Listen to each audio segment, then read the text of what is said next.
नमस्कार। दिन भर की बड़ी खबरों में आपका स्वागत है। मैं हूं आपके साथ आस्था श्रीवास्तव। इस बुलेटिन में आज बात होगी वैक्सीन पर अपने ही दावों पर घिरी मोदी सरकार की, राहुल गांधी के सवालों की। जानेंगे देश में बीजेपी को हराने का क्या है ममता का प्लान। यूपी में बीएसपी और एआईएमआईएम के बड़े ऐलान की। पुडुचेरी में सहयोगियों को ही क्यों लग रहा है बीजेपी से डर। और बुलेटिन के आखिर में बात देश में आबादी बढ़ाने की जरूरत क्यों महसूस कर रहे हैं विशेषज्ञ। लेकिन तमाम बड़ी खबरों से पहले एक नजर सुर्खियों पर। शरद पवार के बयान का तेजस्वी यादव ने किया समर्थन। मोदी सरकार के खिलाफ बनने वाले गठबंधन में कांग्रेस का होना जरूरी। कांग्रेस के बिना बनाया गठबंधन बीजेपी के सामने होगा असफल। जम्मू कश्मीर के नेताओं से पीएम की मुलाकात के बाद अब लद्दाख के नेताओं से बातचीत करेगी केंद्र सरकार। 1 जुलाई को गृह राज्य मंत्री जी किशन रेड्डी के नेतृत्व में लद्दाख के नेताओं से बात करेगा केंद्र का प्रतिनिधिमंडल। किसान नेता राकेश टिकैत का बड़ा ऐलान। अब हर महीने निकाला जाएगा ट्रैक्टर मार्च। जुलाई में 2 बार निकलेगा ट्रैक्टर मार्च। ट्रैक्टरों को दिल्ली का रास्ता भूलने नहीं देगा किसान। सरकार को वापस लेने ही होंगे कृषि कानून। बच्चों पर जायडस कैडिला वैक्सीन का ट्रायल हुआ पूरा। जुलाई अगस्त में 12 से 18 वर्ष के बच्चों को शुरू हो जाएगा वैक्सीनेशन। इसी सप्ताह वैक्सीन को दी जा सकती है मंजूरी। सुर्खियों के बाद अब बात करेंगे आज सबसे बड़ी खबर की। मोदी सरकार वादे तो बहुत करती है, लेकिन जब वादों पर अमल की बात आती है तब या तो ये वादे पूरे नहीं होते या फिर इन्हें जुमला बता दिया जाता है। ऐसा ही एक दावा वैक्सीन को लेकर मोदी सरकार ने किया था, जिससे अब वो पलटती हुई नजर आ रही है। विपक्ष पूछ रहा है कि वैक्सीन को लेकर जो दावा किया गया था वो भी क्या जुमला था। तो सुप्रीम कोर्ट में मोदी सरकार ने पहले क्या किया था दावा और अब अपने ही दावे से क्यों लिया यू टर्न। देखिए ये रिपोर्ट। देश में टीकाकरण की रफ्तार कैसे बढ़ेगी, कैसे सब लोगों को टीके लगाए जाएंगे, टीकों की खुराक में कमी ना आए इसके लिए सरकार क्या तैयारी कर रही है, ऐसे कई सवाल टीकाकरण को लेकर उठ रहे हैं। शनिवार को सुप्रीम कोर्ट ने केंद्र सरकार ने एक हलफनामा दाखिल किया है जिसमें इन सवालों के जवाब मिलते हैं, लेकिन ये भी नजर आता है कि सरकार एक बार फिर अपनी बात से मुकर रही है। पिछले महीने यानी मई में सरकार ने दावा किया था कि अगस्त से दिसंबर के बीच वैक्सीन की करीब 216 करोड़ डोज की उपलब्ध होंगी, लेकिन अब मोदी सरकार ने सुप्रीम कोर्ट को बताया है कि अब 135 करोड़ टीके ही उपलब्ध होंगे। केंद्र सरकार ने सुप्रीम कोर्ट में जो जवाब दाखिल किया है उसके हिसाब से पहले के टारगेट के हिसाब से 81 करोड़ वैक्सीन की कमी का अनुमान है। केंद्र सरकार ने शनिवार को सुप्रीम कोर्ट में जानकारी दी थी कि अगस्त 2021 से दिसंबर 2021 तक कोविड-19 के कुल 135 करोड़ टीके उपलब्ध होंगे। इसमें कोविशील्ड के 50 करोड़, कोवैक्सिन के 40 करोड़, बायो ई सब यूनिट वैक्सीन के 30 करोड़, जाइडस कैडिला वैक्सीन के 5 करोड़ और स्पुतनिक वी के 10 करोड़ टीके शामिल होंगे। इसे एक तरह से ये सरकार का यू टर्न माना जा रहा है, क्योंकि मई में केंद्र सरकार ने अगस्त से दिसंबर के दौरान भारत में 216 करोड़ कोरोना टीकों की मैन्युफैक्चरिंग का ऐलान किया था। सरकार ने कोर्ट से कहा कि 31 जुलाई तक कोविड टीके की कुल 51.6 करोड़ खुराक उपलब्ध कराई जाएगी, जिनमें से 35.6 करोड़ खुराक पहले ही मुहैया कराई जा चुकी है। वहीं बच्चों के लिए टीका उपलब्ध कराने की स्थिति को लेकर केंद्र ने एक हलफनामे में कहा, भारत के दवा नियामक ने 12 मई को भारत बायोटेक को उसके टीके कोवैक्सिन का क्लिनिकल ट्रायल 2 से 18 साल के प्रतिभागियों पर करने की अनुमति प्रदान की थी और इस परीक्षण के लिए पंजीकरण शुरू हो चुका है। डीवी लाइव की रिपोर्ट।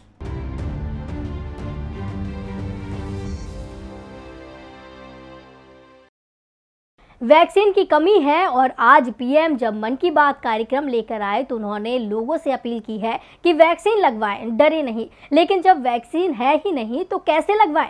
वैक्सीन की कमी को लेकर आज कांग्रेस सांसद राहुल गांधी ने सवाल खड़े किए हैं। तो राहुल ने वैक्सीन की कमी के लिए किसे बताया जिम्मेदार। देखिए ये रिपोर्ट। महामारी के बीच प्रधानमंत्री नरेंद्र मोदी ने रविवार को 11 बजे मन की बात कार्यक्रम के जरिए देश को संबोधित किया।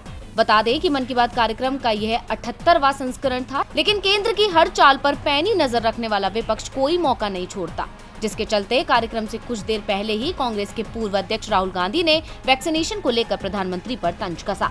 राहुल गांधी ने सरकार पर कटाक्ष करते हुए कहा, बस हर देशवासी तक वैक्सीन पहुंचा दो, फिर चाहे मन की बात भी सुना दो। महामारी ने देश में तबाही मचा दी और अभी वैज्ञानिकों का कहना है कि इस महामारी की तीसरी लहर आने की भी संभावना है, जिसके चलते देश में वैक्सीनेशन अभियान भी चलाया जा रहा है। हालांकि वहां भी सरकार अपने वादों को पूरा करती नजर नहीं आ रही है।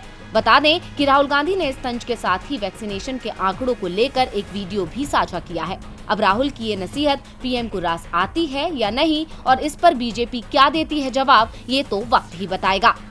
मोदी सरकार की मुश्किलें बढ़ती जा रही हैं। राहुल गांधी सरकार से लगातार सवाल पूछ रहे हैं और अब टीएमसी ने भी मोदी सरकार की घेराबंदी का पूरा प्लान तैयार कर लिया।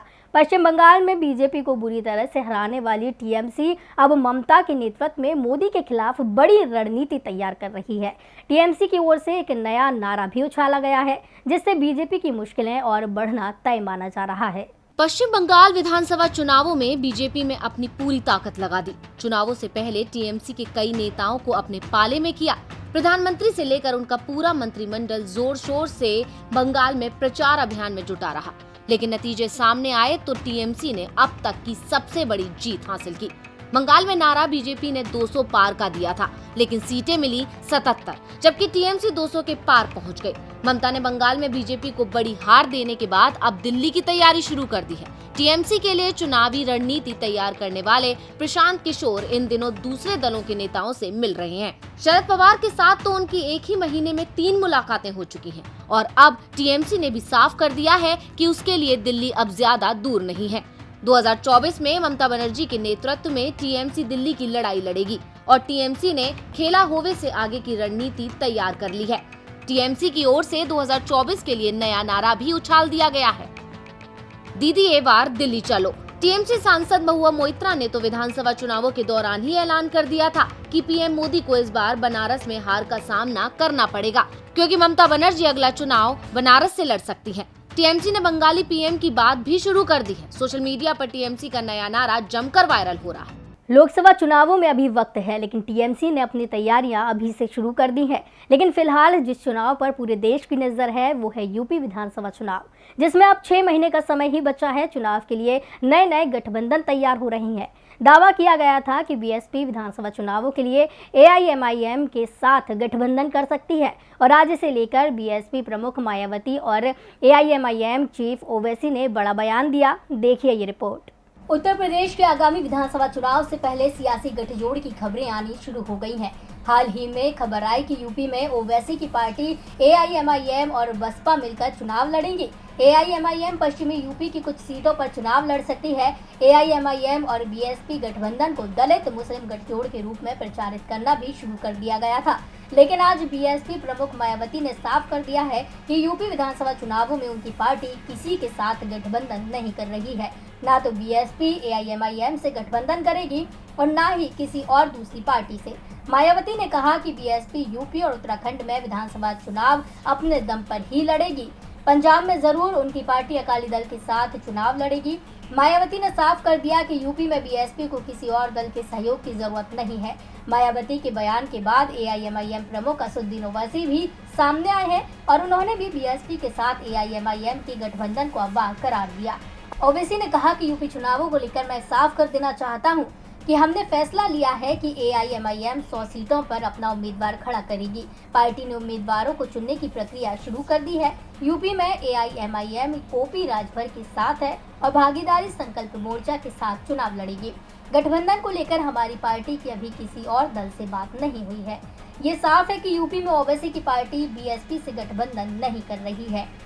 यूपी विधानसभा चुनावों में बीएसपी और एआईएमआईएम अलग से चुनाव लड़ेंगे, ये तय हो चुका है। इनके बीच गठबंधन की उम्मीद अब समाप्त हो चुकी है। तो बिहार में बीजेपी की सहयोगी जेडीयू ने भी यूपी में बीजेपी से अलग होकर चुनाव लड़ने का ऐलान कर दिया।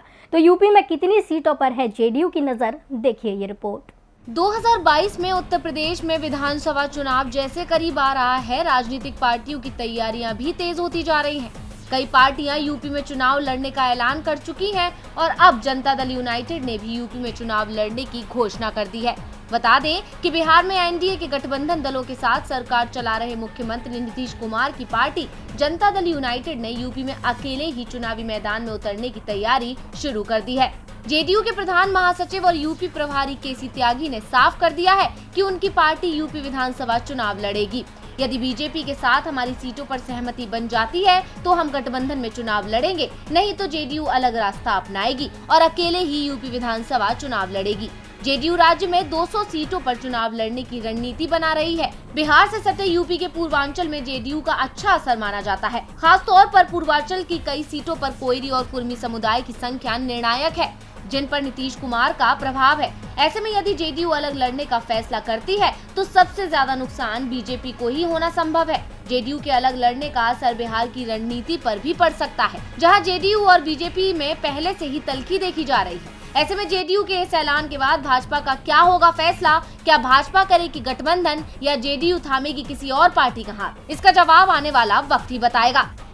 यूपी में 6 महीने बाद चुनाव होने हैं और चुनावों के बाद नई सरकार बन जाएगी। बीजेपी की निगाह देश के इस सबसे बड़े राज्य पर है, इसलिए यूपी में उसने पूरी ताकत अभी से लगा दी है। वैसे बीजेपी की निगाहें उन राज्यों पर भी हैं जहां हाल ही में चुनाव हुए थे और पार्टी अपना सीएम नहीं बनवा पाई।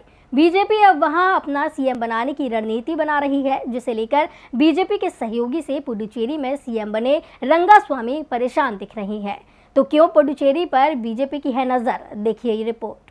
2 मई को पुडुचेरी विधानसभा चुनावों के नतीजे आए। चुनावों में एनडीए को जीत मिली, लेकिन इस जीत के साथ ही एनडीए में खींचतान भी शुरू हो गई और इसी का नतीजा था कि 7 मई को एन रंगास्वामी ने अकेले ही सीएम पद की शपथ ली। इसके बाद 51 दिनों से वो अकेले ही सरकार चला रही हैं। उनकी कैबिनेट ही नहीं बन पाई। दरअसल चुनाव प्रक्रिया समाप्त होने के बाद राज्यपाल ने अपने कोटे से 3 विधायकों की नियुक्ति कर दी, जिससे रंगास्वामी नाराज हो गए। इसी बीच सीएम कोरोना संक्रमित भी हुए और उन्हें चेन्नई के एक निजी अस्पताल में भर्ती कराया गया। पुडुचेरी की 33 सदस्यीय विधानसभा में एनआर कांग्रेस के 10 और बीजेपी के 9 विधायक हैं, जिसमें से राज्यपाल कोटे के 3 नामांकित विधायक भी शामिल हैं। बीजेपी की नजरें निर्दलीय विधायकों पर भी हैं। विधानसभा में 6 निर्दलीय विधायकों में से 3 ने बीजेपी को समर्थन देने का ऐलान भी कर दिया। इसके साथ ही बीजेपी ने रंगास्वामी पर दबाव भी बढ़ा दिया। बीजेपी के बढ़ते दबाव को लेकर रंगास्वामी सहज नहीं है। साथ ही बीजेपी को भी राज्य की राजनीति में बड़े बदलाव के संकेत दिख रहे हैं। तमिलनाडु के जल संसाधन मंत्री और डीएमके नेता एस दुरैमुरुगन ने कहा है कि बीजेपी पिछले दरवाजे से सत्ता पर कब्जा करने की कोशिश कर रही है। जल्द ही बीजेपी रंगास्वामी की जगह अपना सीएम पुडुचेरी में बना लेगी। जनता ने भले ही बीजेपी को नकार दिया हो, लेकिन वो जोड़ तोड़ कर अपना सीएम बनाने की कोशिश में है। उन्होंने रंगास्वामी को संकेत देते हुए कहा कि बीजेपी की नीतियों से उन्हें बचना चाहिए। और बुलेटिन के आखिर में बात देश की आबादी को लेकर बड़े दावे की। भारत में आबादी का विस्फोट एक अरसे से चिंता का विषय रहा है। हाल ही में उत्तर प्रदेश, असम और लक्षद्वीप जैसे राज्यों में 2 बच्चों के बाद प्रतिबंध वाले फैसलों पर विवाद और बहस जारी है। लेकिन अब जाने माने अर्थशास्त्री स्वामीनाथन एस अंकलेसरिया ने आगाह किया है कि भारत में आबादी बढ़ाने की जरूरत है। अगर ऐसा नहीं हुआ तो भविष्य में मुश्किलें आ सकती हैं। तो क्या ऐसे अंकलेसरिया का दावा? आइए देखते हैं। देश के जाने माने अर्थशास्त्री स्वामीनाथन अंकलेसरिया ने देश में जनसंख्या को बढ़ाने का सुझाव दिया है।